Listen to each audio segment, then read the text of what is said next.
Well, hey, good Saturday afternoon, everybody. It's Dave coming to you from the Dogyard. Try to get myself a little on side frame so you can watch the tomfoolery over here. I got Scooch or Echo here at my feet, but the other three are over there.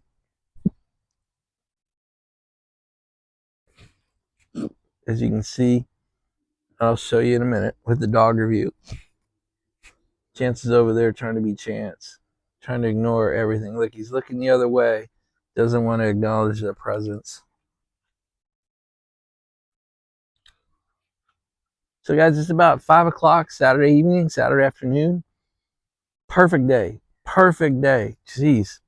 73 degrees, slight breeze, no humidity. Wow. What a day.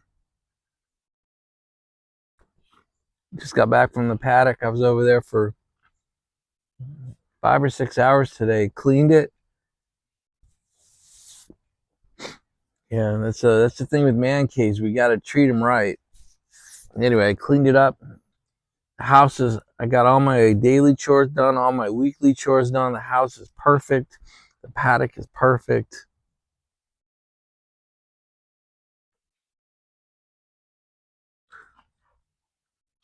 Got everything done. So tomorrow's a bit of a free day, getting ready for the Monday start. So I love that. I've said that before in these videos.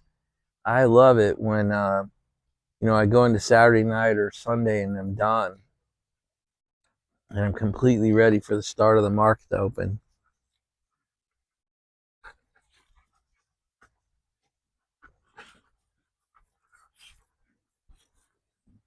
Yeah, all the bills are paid, all the credit cards are paid. Yeah, it's all done. Everything's done. I'm sitting here with my action item list it's back to the house chores now and stacking the firewood pile.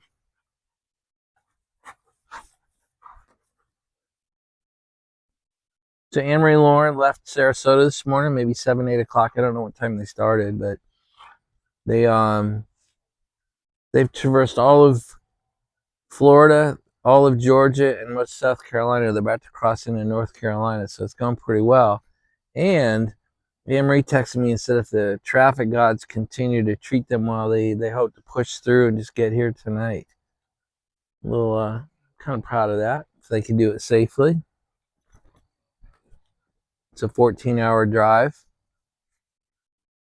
I can tell they're both itching to get home. If they're talking about going 14 hours in one day, that's not like them. But so far they've hit good weather and no traffic. Saturday's a really good day to do these long drives. You don't hit these big city traffic.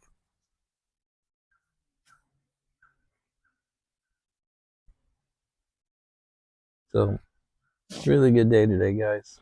All right, just Saturday dog review.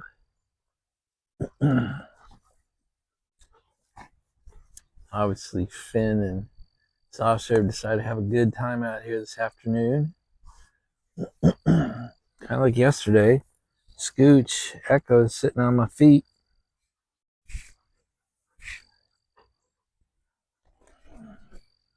And we guess where Chance is. There's Chance way down there. I think he doesn't even want to look at us. Chance being Chance. You couldn't get a whole lot further away and still be in the dog yard.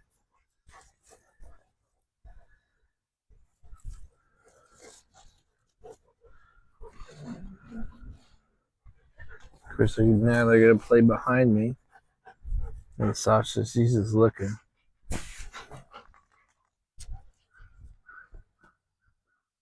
Yes. What are we smoking? So we're still on the honorable mention 4 smoke off plan. So we're doing the Perdomo 30th anniversary. Great stick, highly recommend it.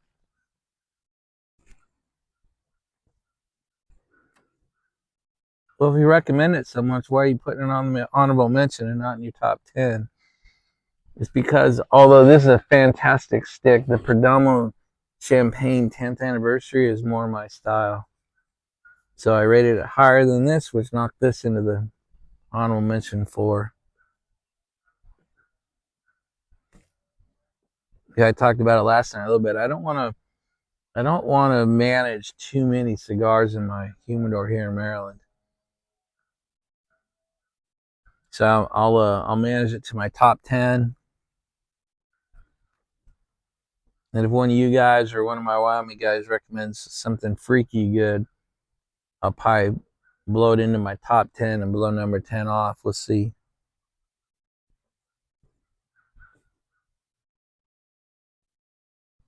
Great light stick.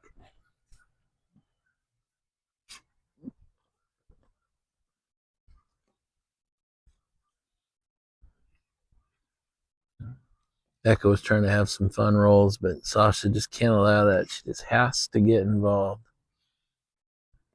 She obviously doesn't mind too much. Like chances ignoring all this tomfoolery. It does my heart good to see Sasha playing so much. I mean, Echo playing so much. Uh-oh.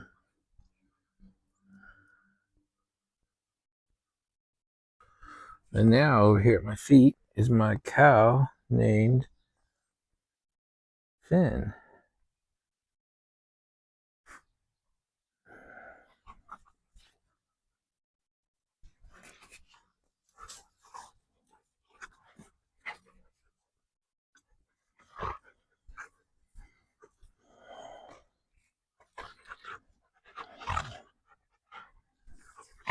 I only got one dog playing cow right now. They love to drag their toys out here. They drag all their stuffed toys out here in the yard. It's a one-way conveyor belt. I have to go pick them up.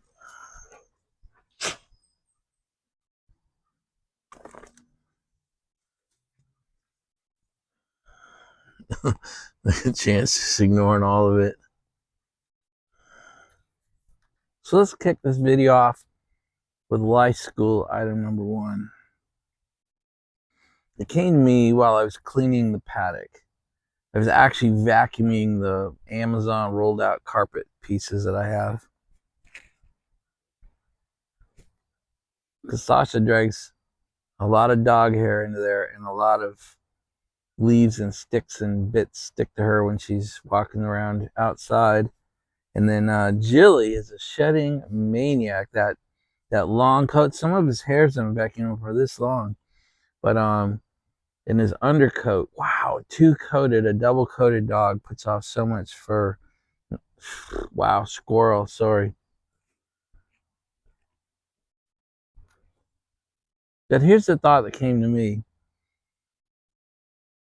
When we look at our desks or our work tables, our office, our man cave, our basement space, whatever you guys have set aside as your place, I think when we look at it, its condition is a pretty good indication of your life.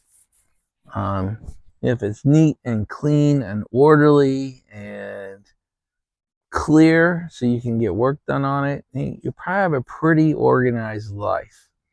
But if you look at it, there's just shit everywhere, and there's just months or years of accumulated one-way conveyor belts, or just things that you meant to get to but you never did. If it's just chocker block full and relative chaos, there's a pretty good correlation, I think, to that and your life. Now, of course, I don't know any of you well enough to say that to you directly, but I know that's how I am. You know, my office here in the house, I rarely use it. I've kind of moved all that to the paddock. And I walked into the paddock today and said, hey, I got to clean this up. The desk was a mess. My little work table where I do my trading was a little bit messy. The carpets were a mess. You know, a couple hours later, back to perfect. So anyway, just a thought / recommendation is look around you. Mark, when you look in your shed. CJ, when you look at your workspace. You know, any of you, what does your shop look like? If you're a pipe maker, what does your pipe production area look like? If you're a knife maker or a gunsmith, what does that work area look like? You know, are the tools organized? Is the workspace clean? Can you actually put out, can you go to work without a lot of hindrance? Does it feel good to be in there, or is it a bit of a burden? Because I personally believe when things are in chaos around us, that puts a burden on us, just in our mind. I should clean this up. I should get more organized. I should get rid of the chaos. It kind of builds this tension and pressure. And I'll tell you, in my experience, keeping a place clean and organized is way easier than getting it there. So it's, take the few hours, the few days, the few weeks it's going to take, get your shit organized and out of chaos. And I think you'll feel better. I know that truly works for me. I got a second cow on the field. Here's Sasha being a cow. So I know from my horse farm experience that spring grass is super sweet, has a lot of sugars in it, which is bad for horses. But I think that's why my dogs are eating the spring grass here. I think Chance is still being Chance over there. Refuses to acknowledge any of us, including me. Scooch is still at my feet. And Finney's thinking about digging another bunker under the rocks. I've been chooching my cigar. Look at that cone. Gotta slow down. Every now and then you find when it just tastes so good, you just keep puffing on it. Your mouth has to be in the right mood. You have to be in the right mood. Cigar has to taste just right. And you do that to it. So what does this? It's telling you to set it down for like a minute or 2 minutes. And I let it catch up. Which I'm not good at sometimes, by the way.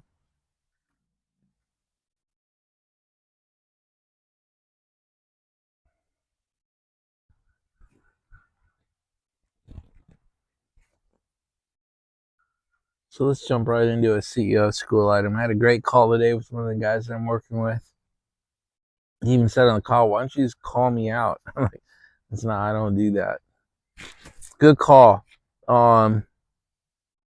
So the CEO school business item number one, and it's probably number one on the overall list, is when you start a business, whether it be a second gig, you just want to augment your income, whatever reason, when you start a business,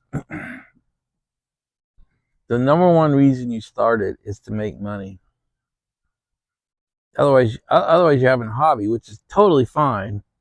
But in the perspective of this channel and as a CEO advisor, business advisor, we start businesses to make money. And all the other things are really second nature to that. It's how do you feel about it? Are you contributing good to the world? All those are fantastic goals. But can you make money doing it? And for whether you're selling a product like a pipe or a knife, or a service like a gunsmith or a high-tech advisor, management specialist, whatever it is, it's who are your customers going to be, and can you make sales? Can you close sales?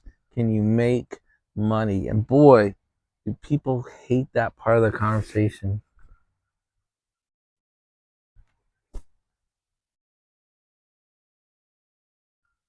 And I know a lot of people would disagree with the statement that the number one goal is to make money, because you can't achieve any of the other goals if you don't make money. Otherwise, what you've created is an alligator, which is a rental company, rental property term. Is the property an alligator? Because you have to feed it, or does it pump cash out? Most rental properties are alligators, by the way. But the alligator is, you got to feed your business. So when you want to buy a piece of equipment, you have to write a check to your company so they can buy that piece of equipment. And you justify it with, well, I'm going to buy that piece of equipment because it make me more efficient. most of the time we buy a piece of equipment because we want the equipment. We're men. That's what we're supposed to do. Hey, I'm building a deck. I can buy $10,000 worth of tools. Um, I'm going to make my own furniture. I can go buy $10,000 worth of tools. Hey, I'm going to start a pipe company. I'm going to go buy, etchers and laser cutters and CNC machines and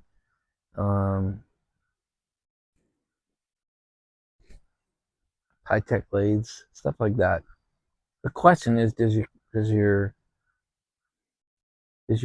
company make money, and does it do so consistently? I'm not talking about a good month or a good season, but when we go across the year, did you sell? That's tough. It's tough, especially for you artist heads that want to feel good about what you're doing. It's tracking productivity, it's tracking materials, it's tracking sales, it's tracking the inventory of your materials. It's creating a book system such that you can do bookkeeping. And my boy, that's all boring shit. I just want to make pipes. I just want to make knives. I just want to do guns. I just want to, go out there and sell whatever my service is. And that sounds good, but that's not reality.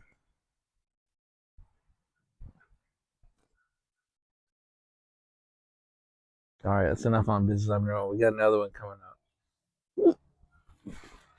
I'm getting better.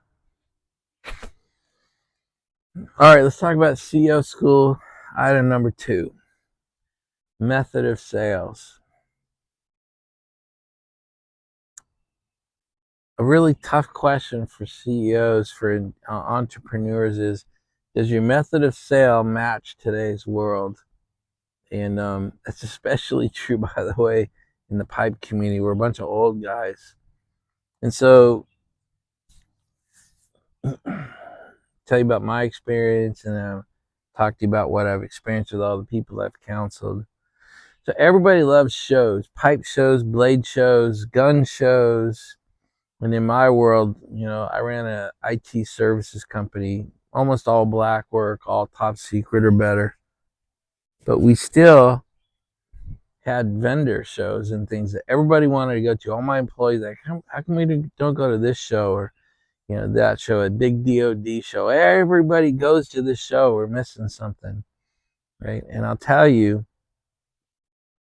then all the CEOs I've counseled, whether they're IT services firms, government services firms, black ops firms, pipe makers, knife makers, not one of them has made money at a show.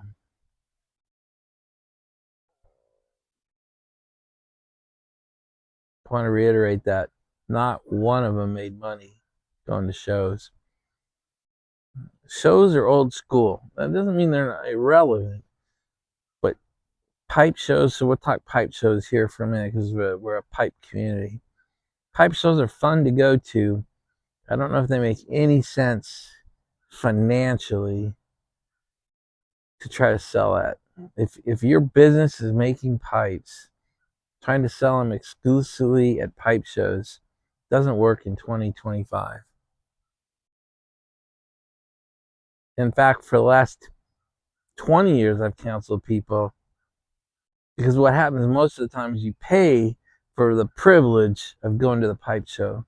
Now, if you go in there for social reasons, that's totally not my point. But if you're going there because it's going to make your business successful, I consider that a failure. I don't think that's going to happen. It's not going to help get your name out. It's not going to help sell a bunch of pipes. You're going to end up either breaking even at best, or you're actually going to lose money at the show because you got to factor in all the costs of going to it. I mean, I've had several knife guys who were, mentees of mine, and they loved shows, and they lost money at every show. I've mentored several pipe makers. They lose money at every show. Because if you're honest about how much money you spent to get to that show, stay at the show, display at that show, You add all those costs together and you're honest, you're not going to make money. In today's world, you make money online. You sell online, period. Um, Bean 616 is my greatest pipe example, and maybe Simon at LCS. I think Bean sells either by showing them on his YouTube channel or eBay, and then Instagram. And I think that's a window into it. I don't think Simon goes to pipe shows. I mean, I don't know the guy at all. He has no idea who I am. But but I don't think he sells anything by going to pipe shows. He does everything either on his videos or I don't know where he sells, to be honest with you. But it's not pipe shows. So here's my experience with shows personally, running an IT services company. We sold basically 100% of our services to the FBI, the U.S. Marshals, or the DOD. And I found that vendor days is what our shows are called, got more successful the more successful we were, not the other way around. We didn't get more successful based on the success of a vendor day. So it's sort of counterintuitive. So the better you're doing as a vendor, the better you'll do at your show, because people want to see you. So you've got to build up this following some of the way. In today's world, I believe it's online. In my day, it was win a little contract, service it well, great reputation, win another one, then win another one. But the other thing that we did in my company, when we went to shows, vendor days, we would get, we ended up spending a lot of money on it. We actually went all in on it because we'd gotten famous a little bit in our community. So we would be, my goal was to have the booth everybody was looking for. And that entailed, sometimes it meant spending $10,000 on tchotchkes, giveaways. So we'd have a tower of coffee mugs. We'd have a tower of those little nice LED flashlights. We'd have squeeze balls.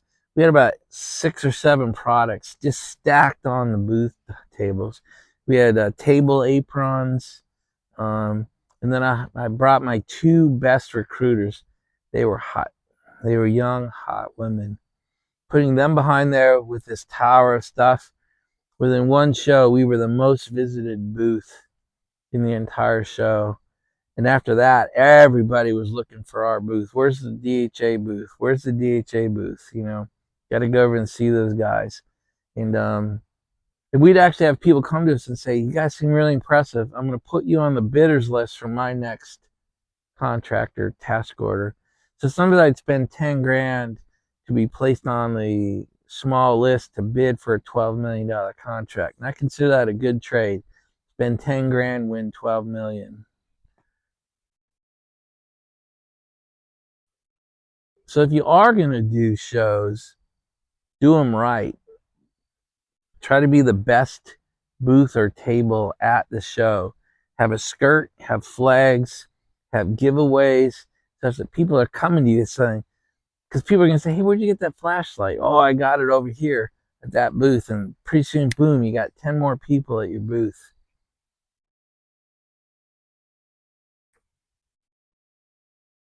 But you want some success before you do that. Because it costs money to get these things produced. And then you got to put them in your car, or God forbid you're flying, you got to ship it prior. And there's a lot of work to doing shows right, meaning make money at shows. Again, I'll say it, if you're going there to have kind of fun and be part of it, that's totally different. But if you're going there to make money, to change the recognition level of your product or your services or your company or your name in the vendor in the community that you're in, you have to do it differently than everybody else. And I don't go to pipe shows, but my view of pipe shows is just long rows of tables. You know, how do you distinguish yourself in that environment? Or at vendor day, there'd be a couple hundred vendors at it. I wanted the #1 booth. I wanted the most popular, most visited booth on that seminar. So just really rethink how you do sales. In today's world, you sell online. eBay, Instagram, Etsy. And if you want to go big, become an Amazon affiliate, become a Walmart.com affiliate. Really different than how most people think.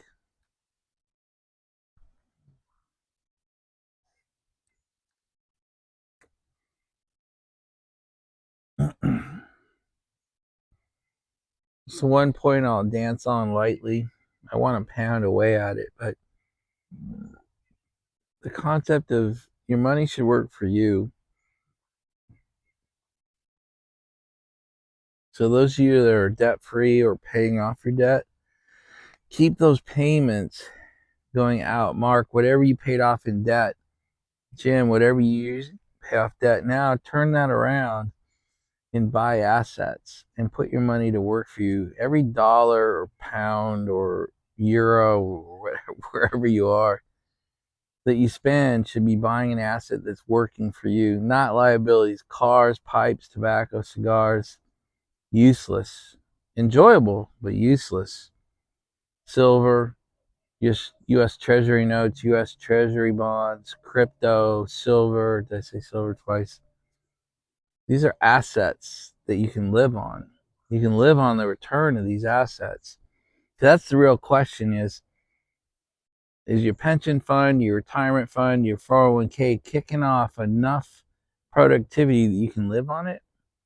Usually the answer is no. So, many of us still have time to spend money not on crap. Don't buy that new car. Don't buy that new truck. Don't buy that new house unless you're buying somewhere that the real estate's going to go up. Buy stuff that makes you money.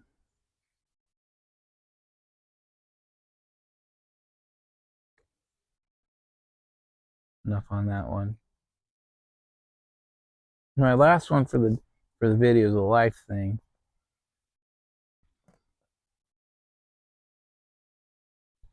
And that's back to goals. We're a few days away from being halfway through May already. And you know how you piss a year of your life away, a day at a time, then a week at a time, and then a month at a time. So if you have goals set up for the year, are you 5 months through it? I owe you a goal review.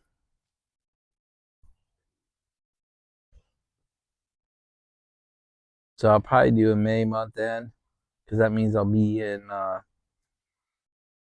May 31st. I'll be out May 27th. I'll be in Wyoming. So as we get to the end of May, I'll have more time to sit and do those fireside chats or those property walks. Pretty soon we're going to convert from these Dogyard chats to Sasha only. We'll be doing on our wilderness. It'll be nice. We'll get off the snowy road that you saw last time. We'll move out. We'll be doing our walks in the wilderness back on the creek. There's a great view of the Tetons from the back of the property. So anyway, that's probably when I'll do my next review for you.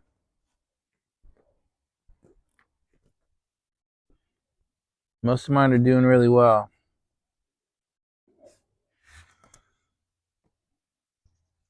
Enough on that one, huh?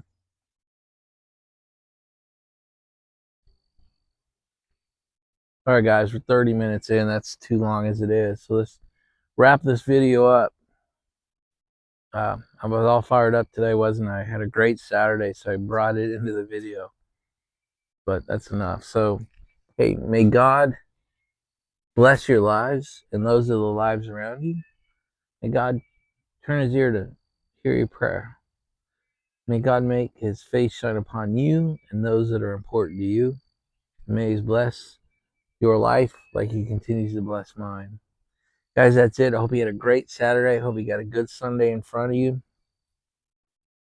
Hope you got a good week planned out in front of you. No surprises next week. All right, guys, that's it. Talk to you tomorrow on Sunday. Good night, everybody.